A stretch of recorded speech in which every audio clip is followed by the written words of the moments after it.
Hi, everybody. Today we're going to be talking about basketball. We have basketball for the next couple weeks in PE class, and we want to make the most out of our games. So I want to go over the rules, some fundamentals to it, and also have you thinking about how you're going to play the game when you're a player in the game. So I want to get started here.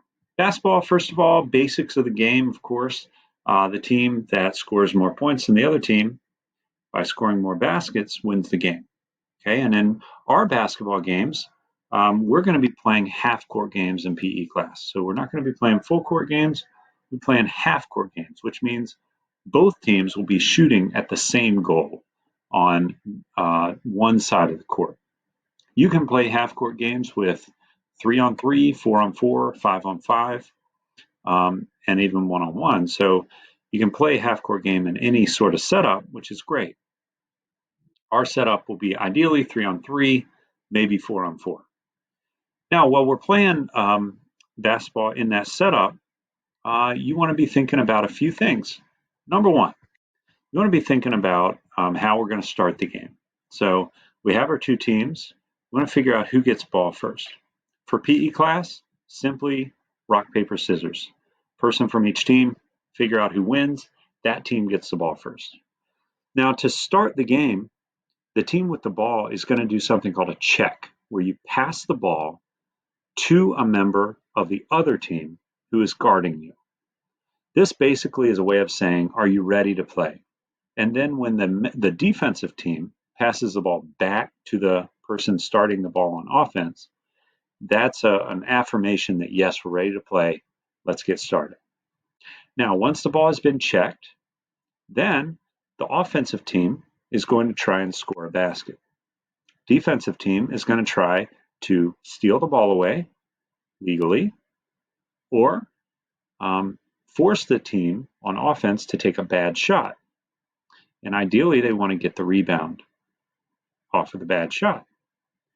Now, the team that has the ball on offense, they have options. The person with the ball can dribble the ball using their fingertips, pushing the ball down continuously without stopping, without putting your hand under the ball. That person can dribble the ball anywhere on the court that's inbounds, inside the black lines. But as they're dribbling around, they'll notice that it's a lot of work to dribble the ball around in basketball. So they might want to work on passing and catching the ball around the court. Passing and catching are the best way of moving the ball quickly across the court to make the defense tired. So passing the ball around the court. Now, you also want to put yourself in a position where you can score or pass.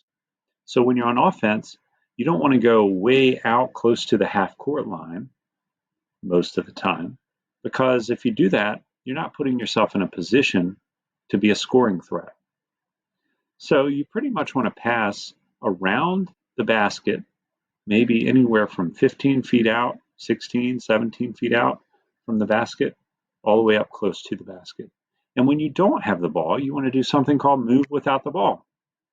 You want to move to a spot on the floor that's open, away from defenders, where you can catch the ball and shoot the ball to score. Now, shooting is simply taking the ball and putting it up toward the basket, putting it in the basket. Rebounding is when either team, the offense or defense, gets the ball off of a missed shot. Jumping is an important skill. If you're a person who's short and you think basketball isn't for me, you can equalize that advantage that someone might have in height by simply jumping higher. You can also do something called boxing out, which is you can sit down in an imaginary chair in front of someone to create space and hopefully allow the ball to come down to you. Now, we want to think a little bit about scoring in our games. In our games, there's no three-point line, so there's no three-pointer.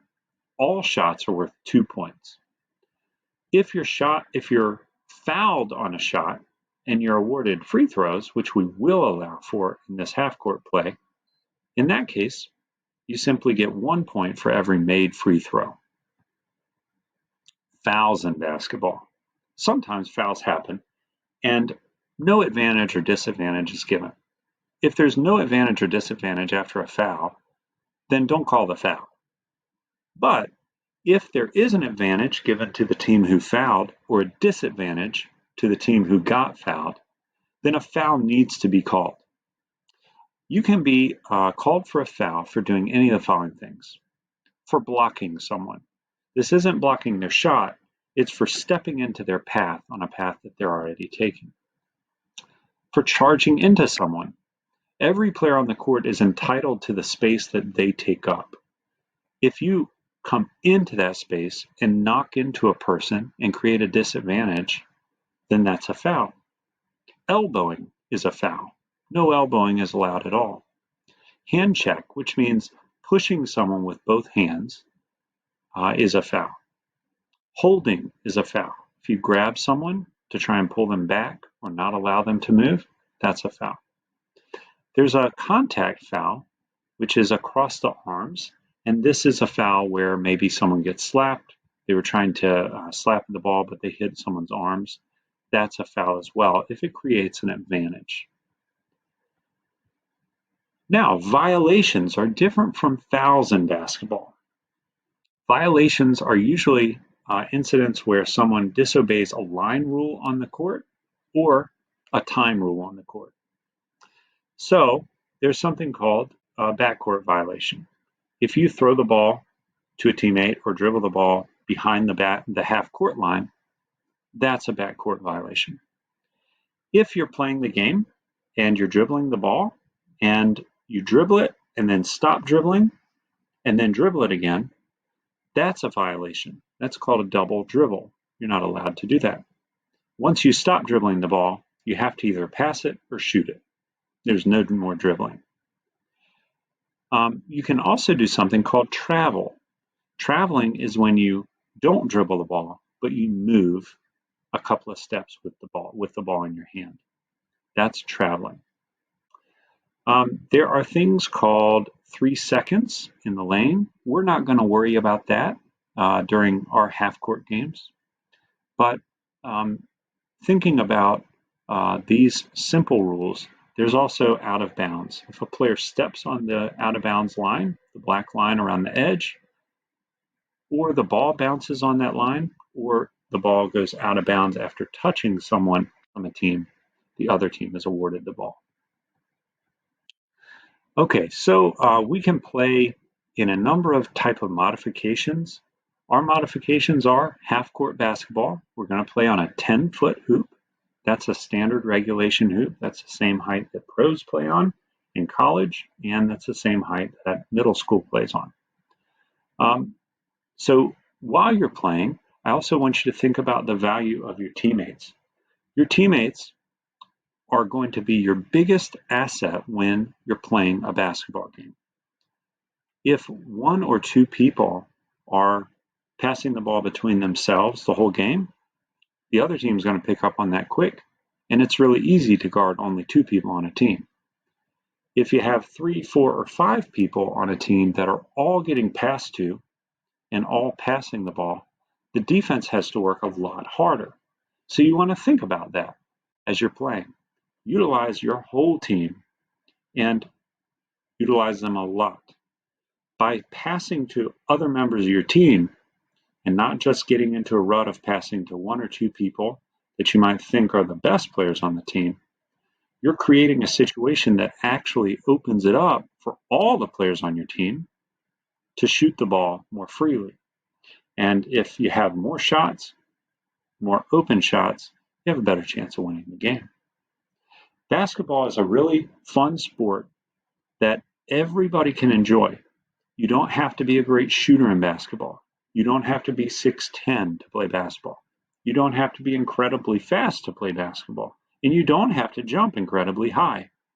You just have to kind of have a knack for where to be on the court, watch where the ball's going when you're on defense, and try and get in between the ball and the basket, and rebound the ball. When the ball is coming your way, go out and grab it and send it to a teammate so that you can advance the play. Now, as you go along, at any point when you play this game, if you have any questions, ask me, ask someone in the game who is familiar with basketball. They can help you. There are a lot of different styles of playing. There's a lot of different strategies to playing. So your teams will come up with their own strategy as you're playing the game. I'd also recommend when you're off the court watching other teams play, watch carefully. See who they're passing to, see where they're passing, see where they're taking their shot. That's all going to help you out tremendously. Thanks for listening.